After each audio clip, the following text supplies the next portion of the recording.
Hi, Paul. Welcome. Just hit record. So tell me, what questions you have for me this week? Morning, Warren. I thought this week we could talk about approaching retirement, pensions and annuities, and Right. what we could do as we approach retirement age and what our options are. Okay. Sure.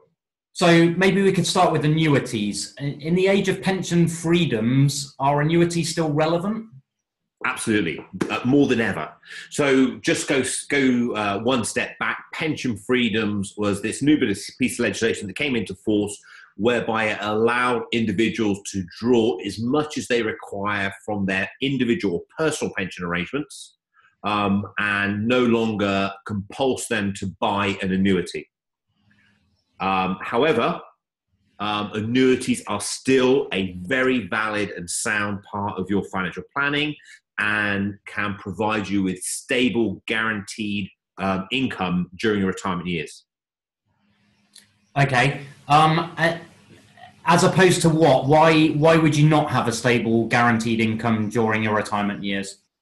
Okay, so if we look at where our income generally comes from in retirement, now bear in mind this does vary on individual to individual, but generally speaking, most people have a state pension, and then in addition to the state pension, they have some kind of personal pension arrangement. Now, some people might have a guaranteed defined benefit pension as well, but most frequently nowadays, they are few and far between. So the two most common are the state pension and the personal pension. So if we look at pension freedom allowed personal pension arrangements to be drawn on as if they're like a bank account. So previously, the old rule said when I got to a retirement age, and that retirement age was 55 onwards, I would have to take the money that I'd saved up in my personal pension and hand it over to an annuity provider to provide me with an annuity. An annuity basically is a lump sum investment that provides me with a guaranteed income for the rest of my life. So I've saved up in this pension, might have £100,000, for example, saved up. I then shop around in the open market. I find an annuity provider that's going to give me a good or the best rate of income. I give them the £100,000 that I've got in my pension. And then for the rest of my life, I receive an income from the annuity provider. And that's normally a life insurance company. Okay. That income generally is guaranteed. We can have what we term in the industry as bells and whistles added to it. And those bells and whistles might be, well, if I were to die, does any of it go to my wife or my partner? Every year, is it going to go up in line with inflation? We can have a guarantee. So if I were to die in the first, say, 5 years or 10 years, would a lump sum be paid, or would it be carried on being paid for the remainder of that period of time? So those extra things there are bells and whistles which we can add on. And when we add on these bells and whistles, our income goes from a higher amount initially and starts dropping down. Okay. Another thing that also affects the amount of money we get from an annuity is our health. Now, this is the only time probably in your life when being in poor health or being a smoker actually goes in your favor. Because if you think of it logically, actuarially, if we're in poor health, so if we're on medication, if we're obese, or if we smoke, actuarially, our lifespan is reduced. Therefore, the annuity provider only has to pay that income out for a lesser period of time, and therefore they can afford to pay us more, make it more attractive. Yeah. So those things are called impaired life annuities. And they're generally standard annuities, but they give you a higher rate of income because your health is poor. Okay, so let's contrast that with the pension freedom options. Can you basically explain what happens when we reach retirement age? What are the options we have now? Okay, so we still definitely have the annuity option I've just explained. So from age 55 onwards, we have let me go back one step. Okay, so we're saving in our pension through our career, through our lifetime. And we approach our retirement age, and that can be any time from 55 onwards. And we have a lump sum of money in our personal pension arrangement. From that, we're able to take a portion of it as a tax-free lump sum, which basically means a section of it can be paid to us without paying any tax on it, income tax or capital gains tax, and it gets paid into our bank account. And that's generally up to 25% of the total value of the pension. The remainder of the money we have two options available to us. The first option is the traditional annuity route, whereby we hand that money over to an insurance company. That insurance company gives us an income for the rest of our life. We can have the bells and whistles that I mentioned, so we can have our spouse on there, we can have indexation on there, we can have a guaranteed period on there. And the level of income we receive is dictated by our health and also whereabouts in the country we live. So geographically, the income levels can change slightly. Okay. That's the first option, annuity. The second option is what we call drawdown, or what's actually termed as flexi access drawdown. That still gives us the 25% tax-free lump sum, and then with the remaining 75% of the money, we draw down from the pot with the pension provider. So the money remains invested, it's still invested, sometimes with the same pension provider, sometimes with a new pension provider, and each year you draw down on that money. Now let's have a look at that, look at the risk behind that. Let's say, for example, we're averaging a 5% investment return over time, and we draw out 10%. Simple math and logic will tell us that we're going to erode the capital. We're going to erode our fund over time. So there is a risk with drawdown that we will actually run out of money. So a drawdown contract has to be very carefully managed. And I generally, this is one of the few times I really insist almost that you go and seek good professional financial planning advice from a certified financial planner to make sure that your fund maintains its value or reduces within a expected period of time. But the worst thing you want to do is get to an age when you're very vulnerable in your later years of retirement and the fund actually expires and runs out. Okay. So is there that advice that will tell me how much I can safely take out without running out of money then? Because there used to be a 4% rule that was bandied about a lot. Yeah, so really the amount of income you take from your drawdown contract will dictate or depend on your other resources and your other assets. And to be fair, whether you go down the drawdown route will be dictated by your other assets. Let's run a scenario. Let's say, for example, you have a pot of money and it's £100,000 and that is your only retirement fund. It wouldn't be too wise for somebody just to go into drawdown with all of that money if they have nothing else to fall back on, especially if they're going to aggressively draw down on that fund. So they're going to draw large sums of it. Because once that money is depleted, it's depleted. What we tend to do is we draw down amounts of money as pounds. So we say to the pension company, we say to your advisor, I would like £5,000 drawn from this. We don't generally say, I would like 5% drawn down from this. And the difference between that is when the markets fall in value, which they will do, they generally fall by percentages. They'll fall by, say, 10% or 15%, or in an extreme case, they sometimes can fall by 50%. You're then drawing down on top of that, you're magnifying the fall, you're magnifying the loss. So it's almost the reverse of compound growth.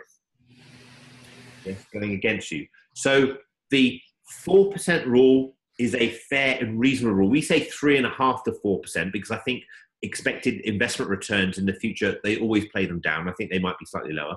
So between 3.5% to 4% of your capital value is an amount that could be reasonably drawn down from if you have a 60% equity portfolio and you're investing for the long term. Okay, so how do I decide then? What are the chief advantages and disadvantages of each of these options, annuity versus drawing down on the pension? The main driver between both of them is certainty. With an annuity, we have guaranteed certainty that we're going to receive that level of income for the rest of our life, irrespective of inflation, irrespective of interest rates, irrespective of stock markets. We know we have certainty. But with certainty, what we do is we give up the asset. So if we were to die prematurely, or if husband and wife were to die prematurely, that asset is lost. So we could have a scenario where we have £100,000, we give it to an insurance company, and they provide us a guaranteed, let's say £5,000 a year, 5% return for life. If husband and wife were to die after one payment, okay, then the rest of that money, that £100,000, has been lost, and it goes to the insurance company. Okay? So what we get with certainty, the guarantee, we lose by our asset. Flip it to the other option, the flexi access drawdown. We don't have a guaranteed level of income unless we purely buy fixed income. Okay, we don't have a guaranteed level of income, but when we die, whatever is left can be passed to our beneficiaries, so whoever we would like to leave the money to. So if we have children and we have a large pension fund, quite often this is a main driver for people with flexi access drawdown. They say, well, actually, it's a lot of money, and if I did die prematurely, I'd want that money to then pass on to my son, my daughter, my grandchildren. If you die before the age of 75, that passes tax-free. After 75, they'll pay income tax on the money that they receive. Okay, and how is it just a personality thing then? How do you know which way to go with it? How do you know which is right for you? This is, I'm doing these videos to give people information and educate them so that they can make their own informed decision. And this really forms the research side of things. But I think when it comes to taking retirement benefits, when you're looking at your main source of income, going to see a certified financial planner is so important to make sure you make the right decision. Okay? As a general rule, you want your basic expenditure requirements secured. So as a general rule, you want your basic overheads secured via state pension, guaranteed annuity, or defined benefit pension. Any excess income, so any income that you receive or you have that covers more discretionary spending, possibly like holidays and things, you can then make the call depending on your risk profile, whether you use a drawdown contract for that, or whether you annuitize it. It really does depend. But as a general rule, if we secure your basic overheads, if we secure your utilities, your food shopping, your general expenses day to day via the basic state pension, which is backed by the government, an annuity, which is guaranteed, or a defined benefit pension, which is also guaranteed, that's a final salary pension, we secure those and then take excess income as a drawdown contract. That gives you some kind of security and knowledge that going forward, irrespective of the stock markets, hey, my bills are covered, I'm okay, but I've also got this extra foot in the other side. If I die prematurely, some of that money can pass down to our children. Because first and foremost, although it's important to think about the family wealth, pensions are for retirement income. And the most important thing is we secure the pensioner, the individual's retirement income. One of the things that I've noticed as well is when we're younger, we're carefree and adventurous. And as time goes on, gradually, I don't know when it happens, it's just gradually, we become more cautious and we want to work slightly less. So I've also noticed that continues through retirement. So in the earlier retirement years, we might be a little bit more adventurous and feel that we can do a lot more spending and go away. But as we get into our later years, we become a little bit more vulnerable. And then actually it comes to a stage where we actually need looking after. So having that annuity of income in later years is nice certainty of cash flow. It's something we don't have to worry about. That's another thing that annuities offer that sometimes is overlooked, that we don't have to worry about it. Once the decision has been made with an annuity, once the annuity has been purchased, that's the end of the decision. We don't have to manage this going forward. Like a drawdown contract, when you go into flexi access drawdown, we have to make sure we keep an eye on this regularly. When I say regularly, I mean typically yearly, making sure the asset allocation between our funds is correct, making sure there's sufficient cash there to provide us with income. And as you get older, is that really something you want to do? So although we might find people go into flexi access drawdown in the earlier years of their retirement, quite often they'll choose to annuitize in their latter years. That's something you can do. So although we might go into drawdown at the beginning, maybe 55, maybe 65, something like that, and we might go into flexi access drawdown to give us a flexibility of income payments in the earlier years, because remember, we might carry on working in the early years, so we don't need regular payments, we need ad hoc payments to supplement our expenses. It comes a stage where we think, I just want peace of mind now. It's now time to hand this money over to an annuity company and to secure my income. Okay, so there's a mix and match element then. You could annuitize some of it and keep the rest in the pension fund? Yeah, and I think that's a really good option to pursue. Making sure that when we look at your basic expenditure, look at maybe securing that via something like an annuity, basic state pension or final salary, so you know that's being paid. And then the drawdown option gives you flexibility of income, but only if we can sustain that risk on that money, only if we can allow it to fluctuate over time. Because like I said, as we get older, we become more cautious. Okay, so what's the timescale for the thinking about this? I mean, I'm guessing you're going to say you shouldn't have your retirement party at work, wake up the next Monday and think, okay, I better start thinking about this stuff. What's your recommendation for approaching retirement? As a financial planner, I think you should start thinking about the future when you start working. It goes back to the 5-step process of the money plan, having a compelling vision. What does retirement look like for you? And therefore, once we know what it looks like, what's it going to cost? Once we know what it's going to cost, we then know, well, what do I need to do to achieve that? That makes sense. So I would say that if you're just starting out, if you're a Gen X going into the workplace, a millennial trying to go build your career, when are you going to work until? Is your aim to retire early so you can go off and travel? Is your aim to carry on working through years? Put money aside now, and quite often not, you need to put away more than you thought you did. Okay, yeah, because how do we assess how much we think we're going to need? How do you go about thinking about that? Well, a good way of looking at it is saying, okay, how much money do I spend now? Okay, what expenses will continue through my retirement years? Well, there are some expenses that are going to continue, which will pretty much remain the same, but with inflation. Some expenses might go up, and some expenses we hope won't be there. So, for example, our mortgage and our debt won't be there. So we can calculate roughly what our expenses are going to be, and we can annualize that. And then we say, okay, well, this is the level of income we need at retirement as a guide. We can then say, well, okay, what's the state pension going to be? So there's a calculator online that I'll put into the notes below the video, where you can go online, you can type in, and you can work out what your state pension is going to be and how much time you need to be in the state pension to get the full state pension. Also, when you're likely to receive that state pension as well. And on top of that, you can then start looking at what other pension arrangements do I have now? So do I have pension arrangements through my employer? Most people who will be watching this will be a member of their workplace pension scheme or a company final salary, defined benefit pension scheme. Get forecasts from your pension provider on what your benefits are likely to be. But when we do this, make sure we're always forecasting to the same date. So make sure we know where we're forecasting towards. So we're agreeing on a date first.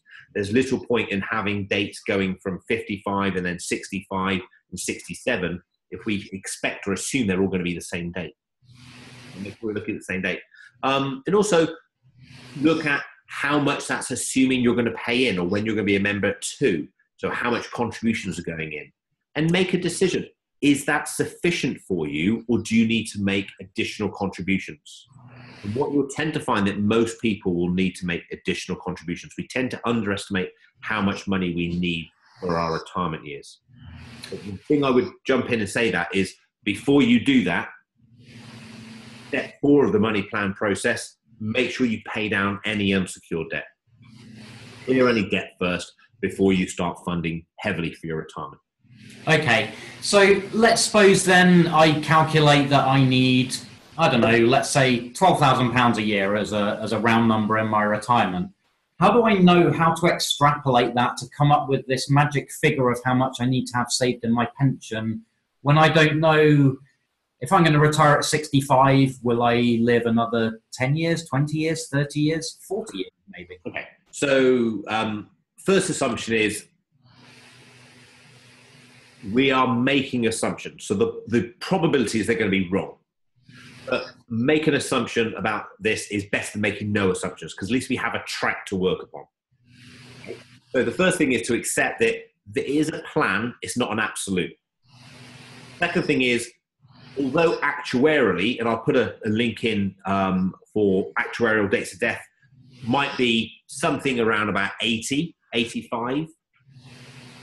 That's just the average. You may not be average. You may live longer than that. So we would always assume with our clients that they would live to age 100.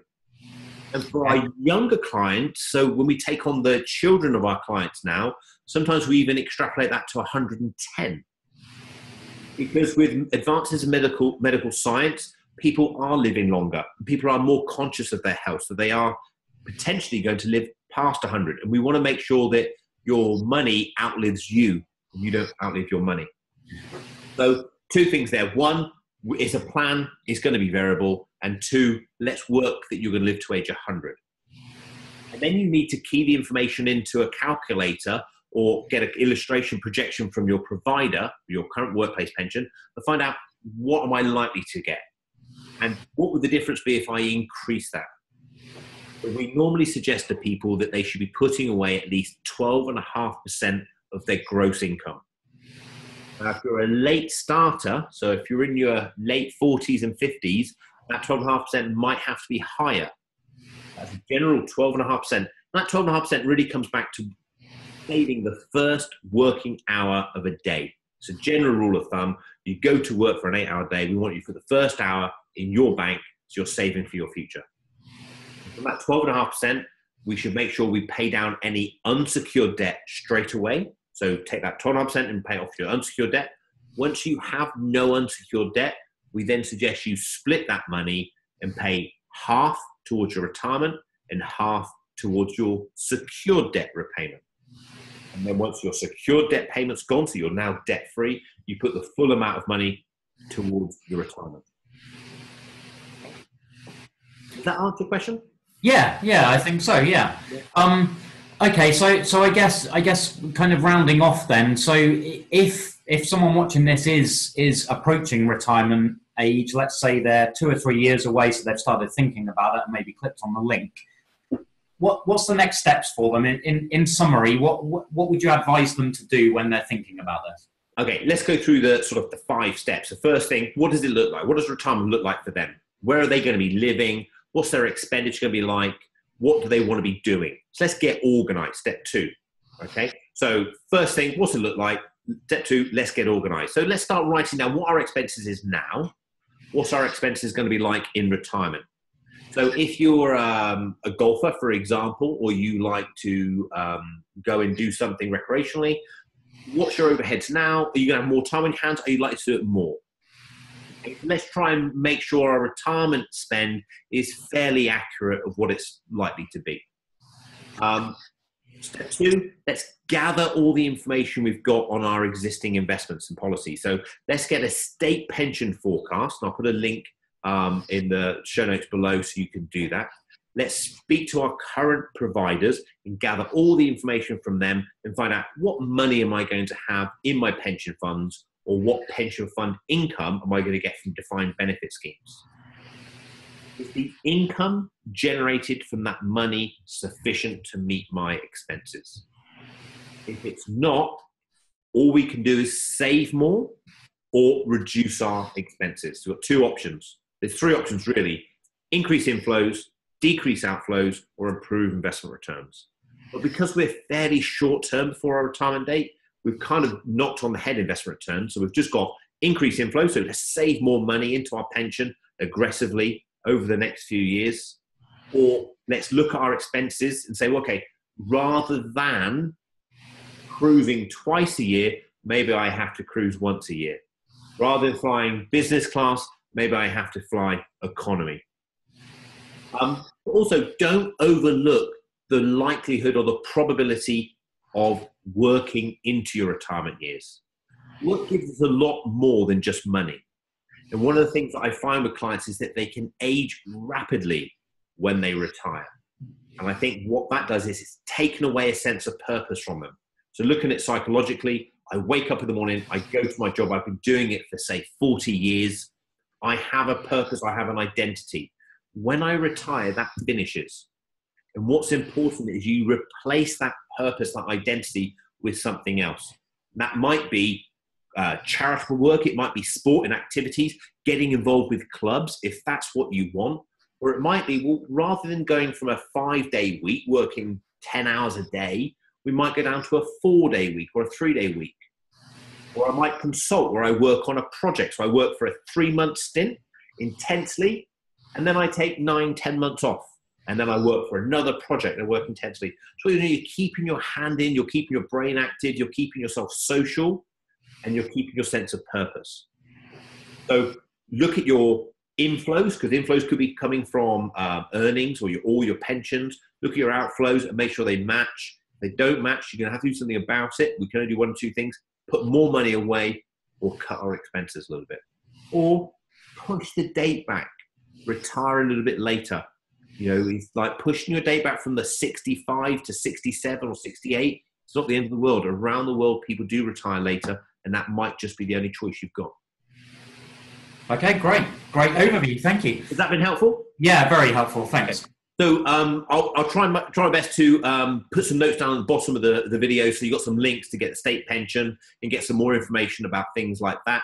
And please connect to me on social media. You've got all the links below. And please sign up to our newsletter, and we'll make sure we keep in touch. But nice speaking to you all. Thanks, Warren.